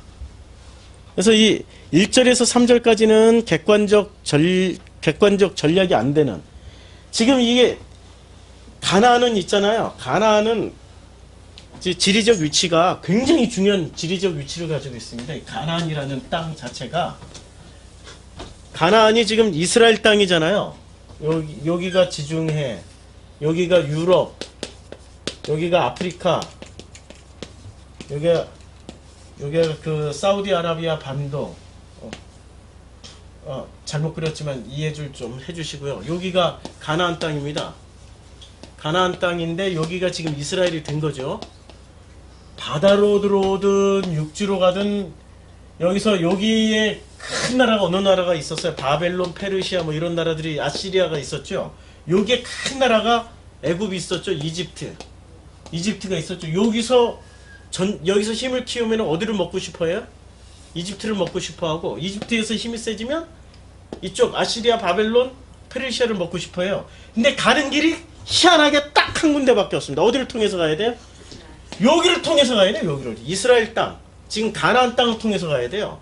길이 이렇게 돼 있어요. 요렇게 여기를 통과해서 안 가면 어떻게 돼 있냐면 거대한 협곡이 있습니다. 요 밑으로 지나가다 보면 위에서 돌만 굴려도 다 죽어. 길이 여기밖에 없어요. 여기밖에.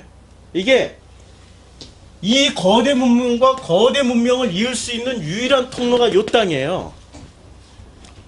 요 땅인데 여기서 발생한 문명이 어떤 문명이 발생했습니까? 여기 수메르 문화, 셈족 문화가 발전했고요. 여기는 함족 문화의 대표인 애굽 문화가 발전을 했어요. 요 중간에 딱 껴있는 데가 가나안 땅이에요. 근데 여기서 나오는 오합지졸들 아니에요. 남자만 60만 명이라고 그러지만 오합지졸 군대 경험도 없고 군대 싸워보지도 않은 그냥 노동만 하다 나오는 오합지졸들이에요. 그런데 이 가나안 땅에 자 보세요. 여기 가운데 있는 요 나라가 자기네 지리적 위치를 알기 때문에 여기서 땅 길 내놔라 그러면 길 내주겠어요? 안 내주죠.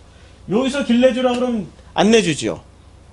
그럼 여기서 길 내놓으라 그러면은 이쪽 사람들은 누구랑 연합해서 싸워요? 여기랑 연합해서 싸우고 여기서 길 내주라 그러면 여기랑 연합해가지고 여기랑 연합군에서 싸우면 되는 거예요. 그러니까 여기는 전쟁이 끊이지 않은 자리입니다. 요 자리는 마치 우리 한반도 같아요. 일본과 중국과 러시아 사이에 끼어있는 우리 한반도 같은 전쟁이 끊이지는 않기 때문에 여기는 전쟁으로 단련된 지역입니다. 근데 1절에서 3절까지 보면 주님은 주신대. 믿어져요? 안 믿어지죠? 인간적으로 선악 지식으로 보면 절대 안 되는 거예요. 지식으로 보면 안 돼. 그런데 믿으라고 그러니까 믿어야 돼. 그리고 주님 믿으라고 그랬는데 믿어지게 돼 있는 거죠. 우리가 믿으면 그건 가짜예요. 믿어지게 되는 게 그게 진짜예요.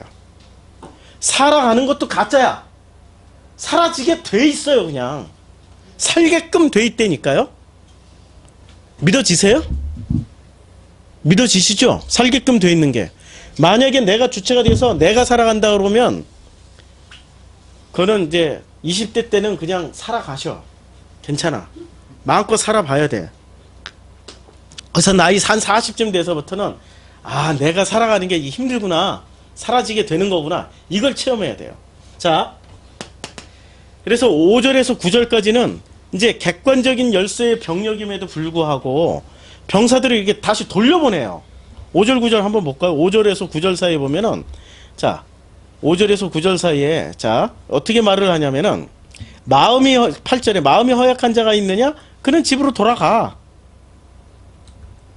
그리고 그 7절에 여자와 약혼하고 그와 결혼하지 못한 자가 있느냐? 그는 집으로 돌아가. 전사하면 타인이 그를 데려갈까 하노라. 지금 6절에는 포도원을 만들고 그 과실을 먹지 못할 자가 있느냐? 그는 집으로 돌아가. 그가 전쟁에서 죽으면 타인이 그 과실을 먹을까 하노라. 그러니까 가뜩이나 수적인 열쇠, 이 전쟁 준비를 늘 하고 있는 이 가나안 땅에 들어가는데 싸움도 뭐 해본 경험도 별로 없어. 군대로 조직된 바도 없어. 그래서 전부 다 무기 들고 나오라면 뭐 들고 나왔을까요? 이들이 양치기니까 짝대기 들고 물맷돌 들고 나오겠죠. 뭐 농사를 지어야 곡괭이, 삽자루 이런 거 들고 나오죠. 작대기 들고 나와요. 근데 여기서는 뭐 들고 나와요? 예, 여기는 아주 그냥 잘 듣는 이 가나안이 옛날에 히타이트 옆에 있었기 때문에 쇠로 만든 칼, 강력한 무기들을 다 들고 나와요. 게임이 안 돼. 게임 자체가 안 돼요. 그런데 게임 자체도 안 되는데 5절에서 9절 사이에 뭐라고 말씀하시냐면 주님은 그냥 보내버려. 그리고 10절에서 11절은 또 뭐라고 말씀하시냐면 평화의 협상안이 성립되면 그들을 또 노예로 삼으래요. 지금 이 얘기를 가만히 들어보면 현실 가능한 얘기입니까? 불가능한 얘기입니까? 현실을 얘기하는 거예요? 아니면 현실을 빗대어서 뭔가를 어떤 메시지를 전하고 싶은 겁니까? 뭔가 메시지를 전하고 싶은 거죠. 예수님이 말씀하신 그대로 문자 그대로 하면은 우리는 무리를 걸어 다녀야 된다니까요. 독을 먹어도 안 죽어야 된다니까요. 그래가지고 어떤 목사가 진짜 제가 한번 보여드렸죠. 사진도 보여드렸죠. 전 교인이 보는 앞에서 그 대형교회 목사였어요. 이 배 독사 물리면은 2시간 안에 죽는 독사를 들고 자 이제부터 하나님이 물어도 안 죽는다고 그랬으니까 독사에 물리겠습니다. 악 하고 물렸어. 2시간 만에 죽었어.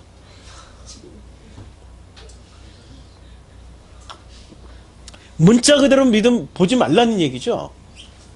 문자 그대로면 이 산을 들어 저 산으로 저기 바다로 옮겨야 돼요. 어떤 사람들은 그런 얘기하죠. 토목공사에서 옮겼잖아요. 이 산 깎아가지고 저 새만금 메꿨잖아요. 그럼 바다로 갔잖아요. 문자주의자들은 참 답이 없어요. 문자에 있는 행간을 읽으라는 거죠.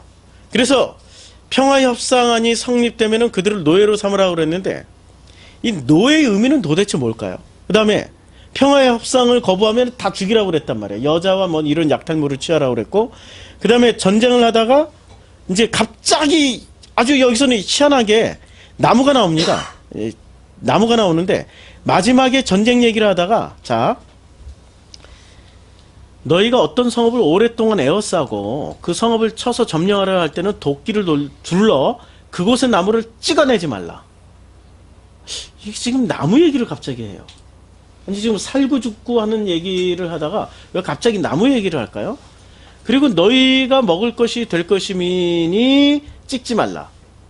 무엇의 먹이가 된다라는 거죠? 양식이 몇 가지 있다고 그랬어요? 양식이 2가지가 있죠. 영의 양식이 있고 마음의 양식이 있고 그 다음에 몸이 먹는 양식이 있죠. 몸의 양식이 있고 마음의 양식이 있어요. 그러면 여기서는 지금 이 나무는 뭐를 낸다라는 얘기예요? 마음의 양식을 내는 거예요? 몸의 양식을 낸다는 거예요? 아니죠. 예, 마음의 양식을 낸다라는 거죠. 몸의 양식을 내면은 나무가 내요? 아니면 이렇게 밀이 내요? 밀이 내죠. 이건 나무가 아닌 것들이 양식을 내는 거지. 나무에서 나오는 거 가지고 어떻게 60만 명이 먹고 살아요? 그건 불가능한 얘기죠. 그 나무에서 나오는 거 가지고 맨날 그냥 배만 먹어봐. 나중에 배가 불러서 못 살지. 사과만 먹어봐. 안 된다니까요. 곡식을 먹어야 되는 거죠. 나무에서 나오는 거 가지고는 우리는 그렇게 몸도 다 채울 수가 없어요. 자, 그런데 다만 20절에 가면 다만 과목이 아닌 수목은 찍어내어 너희와 싸우는 그 성읍을 치는 기구를 만들어 그 성읍을 함락시킬 때까지 쓸지니라. 자, 이 구절들을 보면은 여기는 또 찍어내라고 그래요. 어디는 찍어내지 말라고 그러고. 이거를 이해하기 위해서 우리가 요걸 이해를 해야 됩니다. 이 지리적 위치 봤죠. 이때 당시에 이 가나안 사람들이 제일 많이 섬겼던 신이 어떤 신이었을까요? 2개가 있죠. 대표신. 아세라와 바알입니다. 그런데 이 아세라는 여기 앞에 보시면 모양이 잘 나와 있죠. 이 아세라의 얼굴은 어떻게 생겼어요? 뱀. 몸은 아주 그냥 그 애 잘나게 생긴 여자로 이렇게 딱 허리가 짤록하게 들어가고, 야, 이 정도면은 진짜 우리나라의 미스 코리아 뽑는 기준이 되는 거죠. 그렇죠? 이렇게 배꼽도 딱 잘 그려놨고요. 그런데 이 여자의 몸매는 어느 나라 사람하고 비슷할까요? 우리 아시안하고 비슷할까요? 흑인하고 비슷할까요? 백인하고 비슷할까요? 예? 분분하죠, 의견이. 예, 분분하죠. 제가 정확하게 말씀드리면, 여기에서 이제 다시 한번 지도를 그릴게요. 이 지도가 굉장히 중요해요. 우리가 역사적, 문화적, 이런 지리적인 것을 모르고 성경을 대충 보면은 오해를 하게 됩니다. 전부 다 이 관념의 노예들이 돼가지고 관념에 오해를 하게 되는데, 여기가 유럽이고, 여기가 지중해고, 여기가 시나이 반도, 여기가 아라비아 반도, 여기가 이제 이렇게 넘어가서 인도, 이렇게 되겠죠? 여기에 가나안이 있고요. 자, 요쪽으로 이렇게 뭐가 형성된다고 그랬어요? 비옥한 초승달. 여기 비옥한 초승달, 여기서 유프라테스강, 티그리스 강에 이렇게 나가기 때문에 이 비옥한 초승달 지역이 돼요. 자, 비옥한 초승달 지역에서 제일 먼저 발생한 문명이 수메르 문명입니다. 수메르 문명인데, 이 수메르는 셈의 또 다른 표현이라고 그랬죠. 셈족. 셈족은 누구를 믿고 있었어요? 셈족은? 네, 여호와 하나님. 하나님을 믿고 있었어요. 하나님은. 셈족이 셈 한 야벳 중에 누가 복음을 가져갔어요? 셈이 가져왔죠. 근데 이 셈족에서 나온 유물 중에 하나가 이제 그 아세라 신화, 요 아세라의 이게 가나안으로 이렇게 건너온 거예요. 어떻게 이걸 추측할 수 있냐? 간단하죠. 이 수메르 사람들의 몸매가 딱 이렇게 생겼어요. 이건 수메르 사람의 전형적인 몸매입니다. 수메르 사람들은 어떻게 생겼냐면 생긴 것도 이렇게 생겼어요. 코가 이렇게 생겼어요. 사람 입이고 이렇게 생겼어요. 이 코가 이렇게 생겼어요. 수메르 사람들은 몸매는 허리는 짧고 상체는 짧고 하체는 길어요. 이게 유럽인들의 몸매가 아니고요. 원래 수메르인들의 몸매입니다. 항아리 몸매. 짤록하고 허리가 짧아요. 그러니까 제가 허리가 짧고 다리가 길잖아요. 제가 수메르 사람의 몸매예요. 네. 허리가 길면 아시안이나 백인들의 몸매예요. 백인들이 허리가 길쭉해요. 백인들이 허리가 짧다고 생각하면 안 돼요. 제가 유럽에서 아니 미국에서 오신 분이 계시니까 미국 백인들 허리 길어요. 좌우지간. 이게 장롱 허리. 예. 그러니까 이 수메르에서 온 거예요. 근데 수메르에서 왔는데 잘 보시면 이제 이게 이제 수메르에서 온 신이란 말이에요. 수메르에서 왔는데 뭘 들고 있습니까? 손에 나무 한 그루, 나무 두 그루 들고 있어요. 그러면 자 수메르 문명에서 수메르의 핵심이 뭐죠?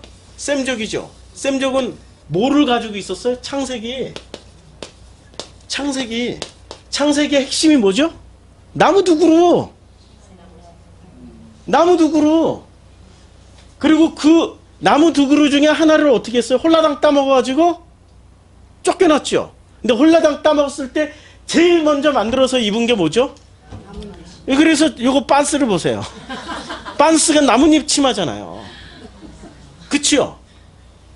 지금 이 그림 하나에 그러면 아세라 신이라고 그랬는데 아세라가 무조건 우상이야 나빠 하는데 실제로 보니까 뭘 설명해주고 있어요?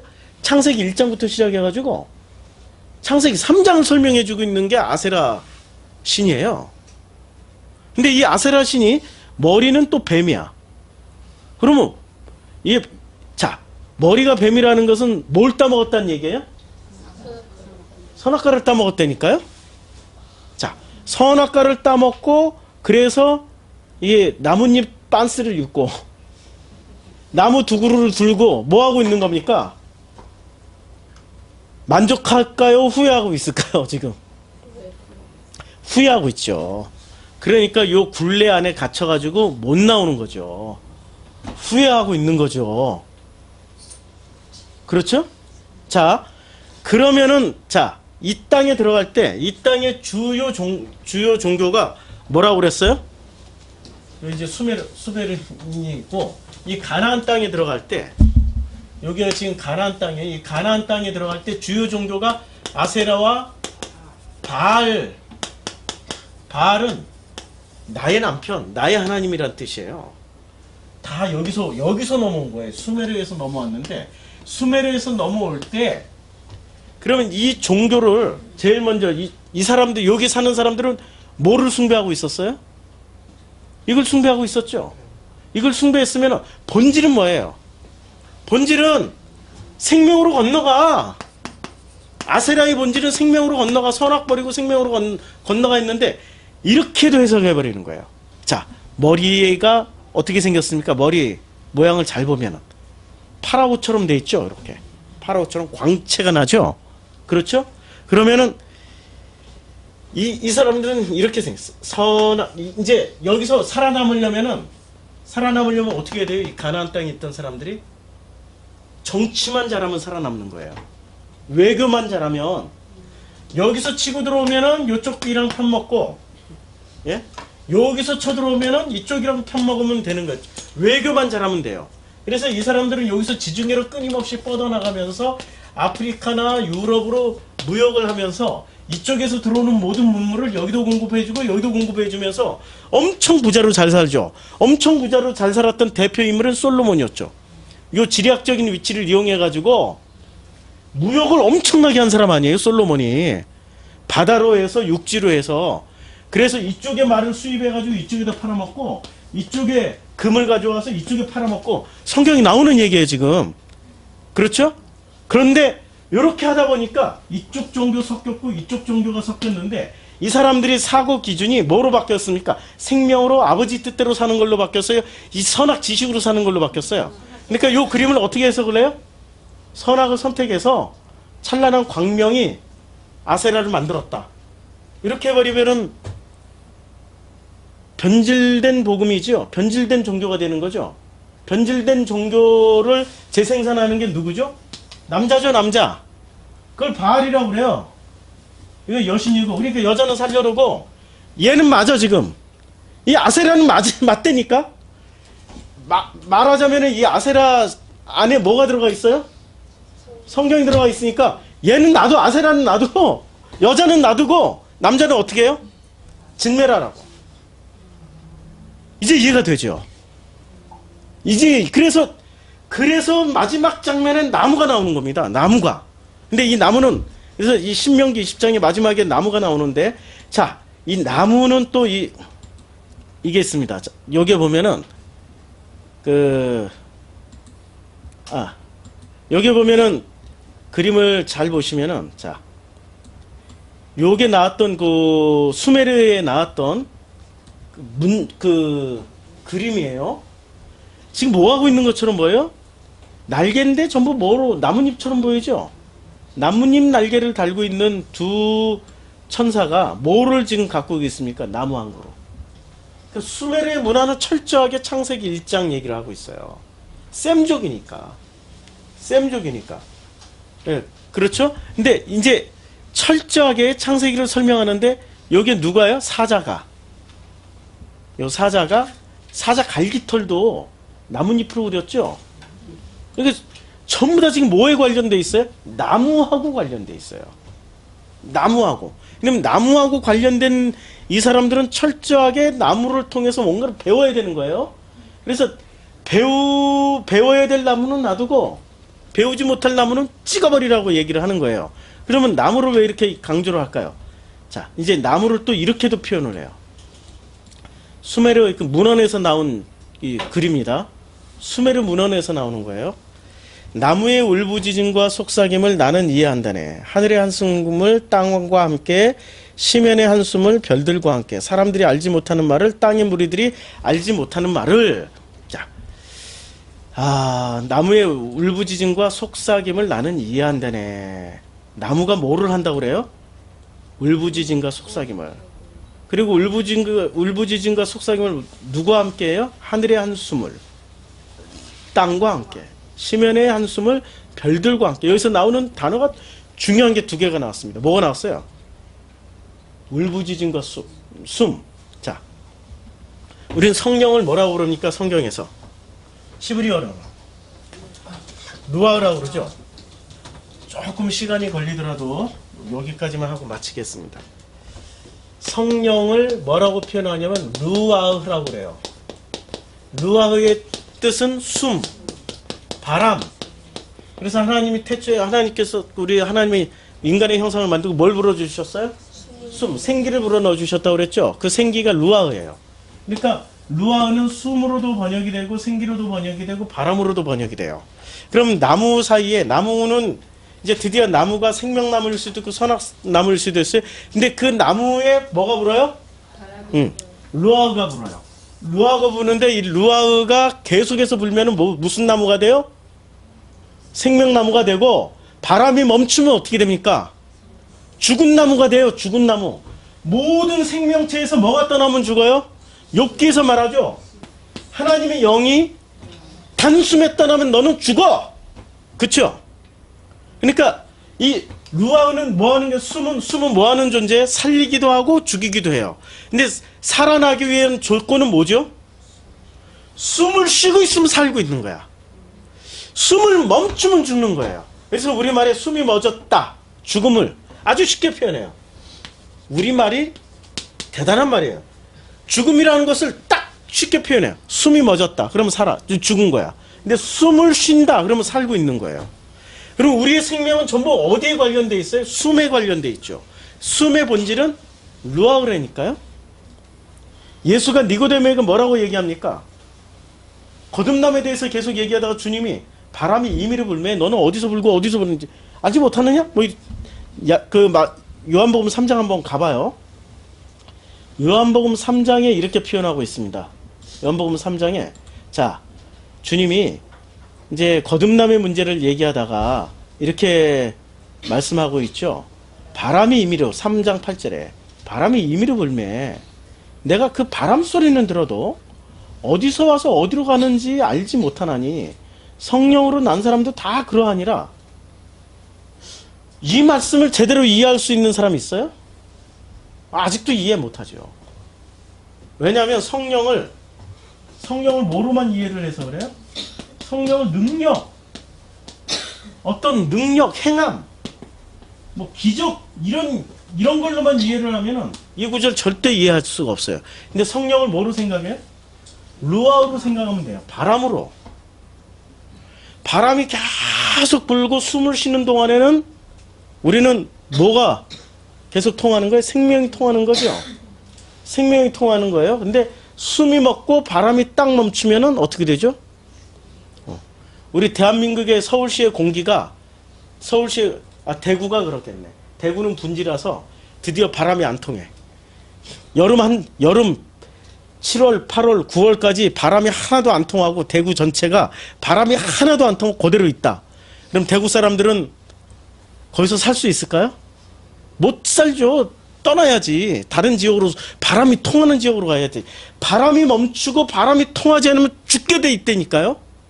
모든 것이 바람이 와야 새롭게 바뀌고 바람이 와야 새로워져요. 바람이 안 오면 안 새로워진다니까요. 숨을 쉬어야 우리가 이 속에 있는 나쁜 것이 나가고 새로운 것이 들어가요. 성령의 기본 원리는 날마다 새롭게 해야 되는 거예요. 세수는 세부대에 담아야 돼. 그 어떻게 세수를 세부대에 담아요? 숨을 쉬니까. 바람이 불어오니까. 이해가 되죠? 성령이 하시는 일은 이와 같은 거예요. 우리를 날마다 새롭게 만들어주신 분이 성령이 하시는 일인데 이 성령을 힘, 능력, 기적으로만 이해를 하면은 날마다 새로운 기적을 받아야 되고 날마다 새로운 능력을 받아야 되고 날마다 무슨 행함이 있어야 돼. 아니라니까 우리는 알지 못하는 수준으로도 느끼지 못하는 수준으로 누가 일을 하고 계세요? 끊임없이? 숨이 일을 하고 계시고 바람이 일을 하고 있어요. 이게 성령이 하시는 일이에요. 새로운 숨을 날마다 쉬고 있다라는 게 그게 기적이고 그게 하나님이 우리를 사랑하신다는 증거예요. 살아있다는 것 자체가 하나님의 은혜요. 기적이란 말이에요. 이것을 설명하기 위해서 이것을 지금 고대 수메르인들이 했어요. 루아흐. 바람이 불고 그 바람이 땅에 한 숨을 그 숨을 받아서 날마다 그 공기를 순환시켜줘요. 그런데 그 역할을 하는데 그 바람 소리를 누가 들려줘요? 나무가 들려줘. 그 문안에 의하면 나무가 이렇게 바람이 불면서 나무가 흔들리면서 나무가 이게 바람이 분다.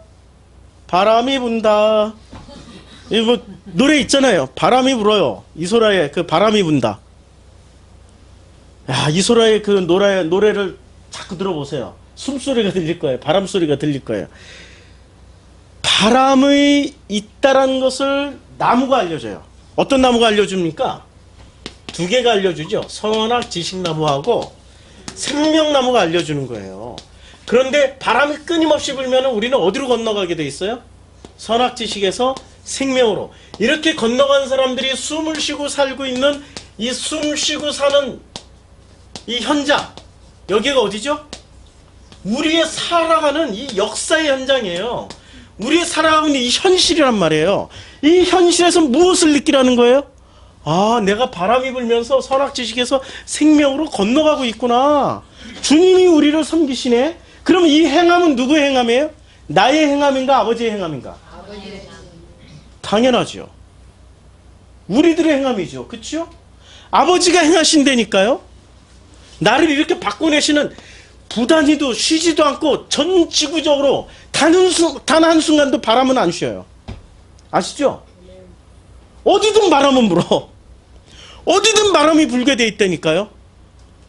그 바람이 부는 것처럼 내가 숨 쉬고 있는 동안에는 주님이 나의 날숨으로 내 것을 뱉어내시고 들숨으로 당신이 들어오셔서 끊임없이 나를 선악에서 생명으로 만들어 가십니다. 아멘.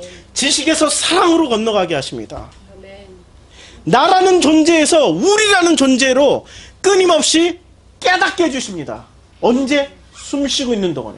이렇게 행하시는 분이 아버지십니다. 그래서 야고보서에서 행함이 없는 믿음은 죽은 믿음이야. 그러면 누가 행하신다라는 거예요? 내가 행하는 게 아니고 우리가 아버지가 행하시는 거예요. 아버지가 행하시면 그것을 우리는 어떻게 해요? 그냥 믿음으로 아멘 하고 받아들이면 되는 거예요. 근데 아멘 하고 받아들이는데 증거가 하나도 없어. 그러니까 또 기적이나 이적을 찾아. 걱정하지. 기적이나 이적, 그런 성령의 은혜 안에서 들어가 있으면 찾잖아요. 그 기적이나 이적이 어디서 일어나고 있어요? 우리가 숨 쉬고 있는 동안에, 바람이 불고 있는 동안에, 그 바람을 맞으면서 아버지가 나를 섬기고 있구나, 이 숨을 통하여서 섬기고 있구나. 얼마나 놀라운 일입니까? 이런 증거, 확실한 증거까지 보여주셨어요. 숨 쉬는 동안 여러분들은 마음껏 여러분의 숨으로, 그 호흡으로 아버지를 찬양하세요. 바람이 불 때마다 아버지를 찬양하세요. 주님이 우리를 섬기십니다. 기도하겠습니다. 아버지 하나님, 우리들에게 숨 쉬는 은혜를 주셔서 감사합니다. 우리의 삶의 현장에 바람을 불어 주셔서 감사합니다. 우리가 살아가는 이 모든 삶 가운데서 이제 우리를 당신의 숨으로, 당신의 바람으로 섬기시면서 당신이 주시는 이 모든 것을 통하여서 우리가 아버지를 만나고 체험할 수 있다면 그것이 아버지의 섬기심이고, 그 섬기심에 온전하게 반응하는 것이 우리가 아버지께 드릴 수 있는 온전한 봉헌입니다. 우리의 숨을, 우리의 바람을, 우리의 삶을, 우리의 마음 가득히 있는 아버지의 사랑을 이제는 마음껏 표현할 수 있도록 축복하여 주시옵소서. 자, 예수님의 이름으로 기도드렸습니다. 찬양 407장